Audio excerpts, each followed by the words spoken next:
Hello, I'm Frank, and you're watching the Money Cup channel. Today, we're launching a new series dedicated to central banks and central bankers. We'll be taking a look at the governors of the Federal Reserve and the European Central Bank.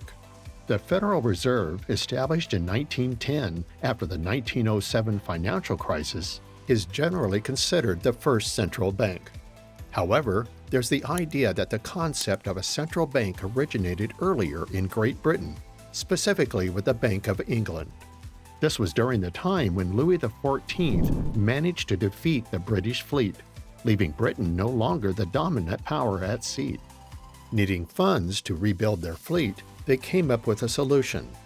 By the 18th century, they had regained momentum, and by the 19th century, during the Victorian era, they were dominating the seas. How did they raise the funds after their famous defeat by Louis XIV? It was simple. Someone had the idea to issue bonds, which we now know as government securities. These bonds, essentially just pieces of paper, were issued by the Bank of England and paid interest. This was the first time interest was paid on a security, allowing the government to borrow from citizens or companies. That's how government bonds came into being, and how the central bank, the Bank of England, was created. The Bank of England is located near the London Stock Exchange, very close to St. Paul's Cathedral. They had everything: the most important church, the most important bank, the Queen's Treasury, and so on. Now, who should we start with among the central bank governors?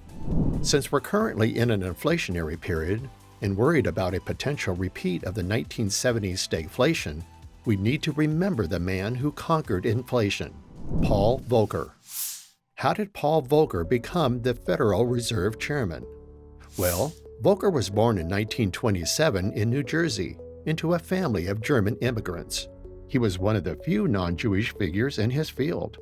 After graduating magna cum laude from Princeton and Harvard, Volcker began his career at the Federal Reserve Bank of New York. As you may know, the Federal Reserve has several branches, and the New York branch is the most important one. For a long time, the president of the Federal Reserve was selected from those who had led the New York Fed. Volcker was a Republican by political leaning, a right-wing figure, and eventually joined the Nixon administration. Although he eventually won the battle against inflation, he passed away not too long ago, around 5 or 6 years ago. I can't remember exactly. Volcker once stated that the most important event in his life was the decision to abandon the gold standard. At the time, he was a member of Nixon's administration, serving as Undersecretary of the Treasury, and was the one who convinced President Nixon to go on television in August 1971 and announce that the Bretton Woods agreements were no longer relevant, and that the dollar would no longer be tied to gold. That moment was extraordinary because it created a lot of turmoil in the markets. Until then, it was understood that a dollar could always be exchanged for gold when needed. Things changed dramatically, and even today, we're still unsure if abandoning the gold standard was the right move, or if we should return to it. The rise of cryptocurrencies and Bitcoin is partly a response to the instability that has persisted since 1971, when the gold standard and the Bretton Woods agreements were abandoned. Paul Volcker was a strong advocate for this move and convinced Nixon to take the bold step of announcing, "From now on, we won't pay gold for dollars."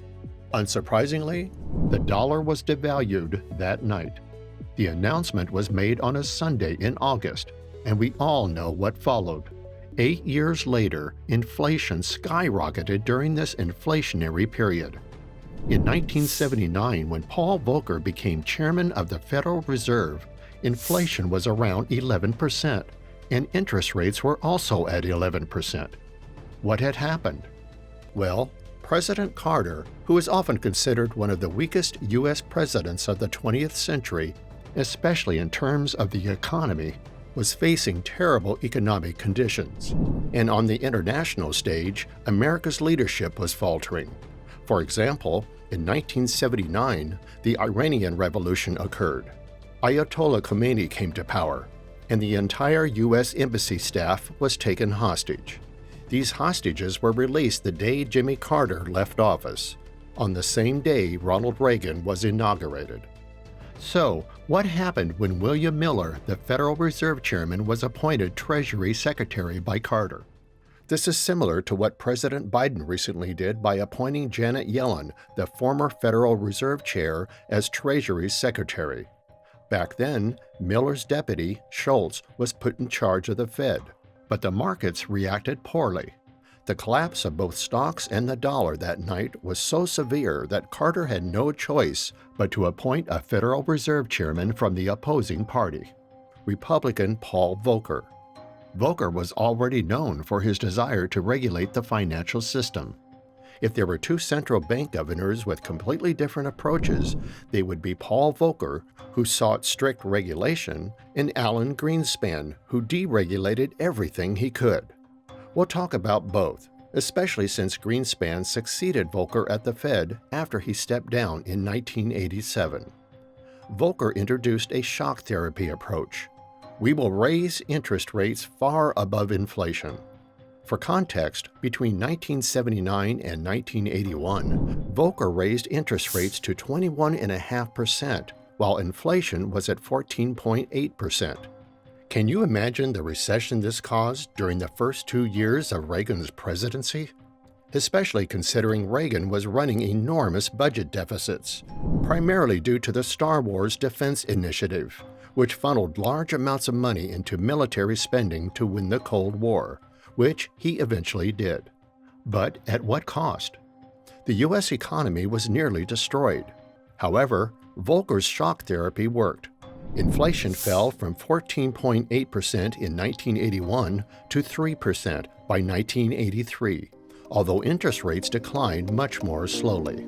For 4 years until the 1987 market crash, interest rates remained above inflation, much like today.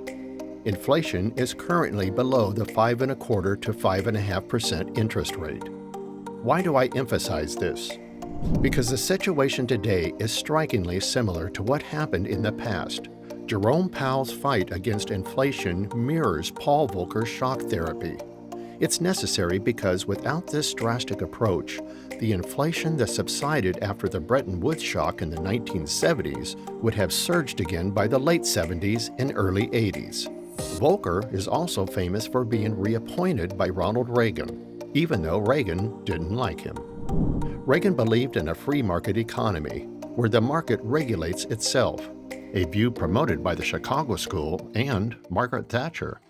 Despite this, Reagan had no choice but to reappoint Volcker in 1983 after he successfully reduced inflation from 14.8% to 3%. However, after Volcker's second term, Reagan didn't want him anymore and replaced him with Alan Greenspan. It's said that Reagan fired him and put Greenspan in charge. Alan Greenspan went on to become the longest-serving central banker in history, leading the Fed for 19 years.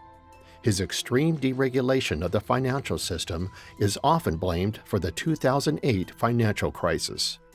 After stepping down in 1987, Paul Volcker worked for Wolfson Bank, whose chairman would later become president of the World Bank. In another significant crisis, Volcker shifted his support to President Obama. Despite having been a lifelong Republican, Volcker left the party after witnessing the enormous deficits and deregulations under Greenspan and George W. Bush. He supported Obama in 2008, and Obama needed him. In 2009, Volcker joined the Treasury Department and became a key advisor. If Volcker had been allowed to regulate more after the 2008 crisis, we might have avoided the massive money printing during the pandemic and the resulting inflation. The Dodd-Frank Act, the most important regulatory legislation passed after the 2008 subprime crisis, was largely inspired by Paul Volcker. That wraps up the story of Paul Volcker.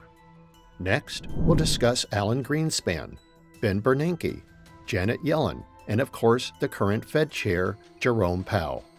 But we won't stop at the American Central Bank. We'll explore the birth of the European Central Bank and how politically appointed presidents from different countries managed a new, artificially created currency, the euro. We'll discuss figures like Jesper Berg, Jean-Claude Trichet, Mario Draghi, and Christine Lagarde. Unfortunately, central bankers haven't necessarily gotten any smarter. Ron Paul, a former presidential candidate and senator, once said that after dealing with Volcker, Greenspan, and Bernanke, he believed that Volcker was the only truly sharp mind among them. The others, he felt, were just part of the system. But that's a topic for another episode. Don't miss the history of central bankers. I'd also like to recommend some reading for this series. One of my favorite books on the history of central bankers is Lords of Finance by Liaquat Ahmed. It tells the story of 4 central bankers, those of France, Nazi Germany, Great Britain, and the U.S., during the tumultuous period leading up to World War I, through the Bretton Woods agreements. These men left a deep mark on the global economy and may have even been one of the main causes of World War II. You'll learn about the hyperinflation in Germany, the Great Depression, and much more. Alan Greenspan, one of the most prolific modern central bankers, has written 2 books. Back to the Brink, written after the 1987 stock market crash, and The Age of Turbulence, written after the 2008 crisis, with the help of several writers. Finally, I want to recommend a book by Bob Woodward, one of the journalists who broke the Watergate scandal with Carl Bernstein, which led to President Nixon's resignation. Woodward is incredibly talented at getting close to financial and political figures. His recent book, Fire and Fury, about Trump's presidency, is fascinating and definitely worth reading. But the book I want to recommend is Maestro, his biography of Alan Greenspan, who led the Federal Reserve for 19 years. The book offers an in-depth look at Greenspan's tenure, especially during the 2000 election between Al Gore and George W. Bush, when the key issue was how to spend the budget surplus created by President Clinton, a far cry from today's $35 trillion national debt. Woodward spent months with Greenspan, and Maestro may be the most interesting book ever written about a central banker. I'll recommend more books in future episodes.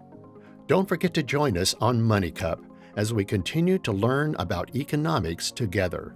Share, like, subscribe. See you soon.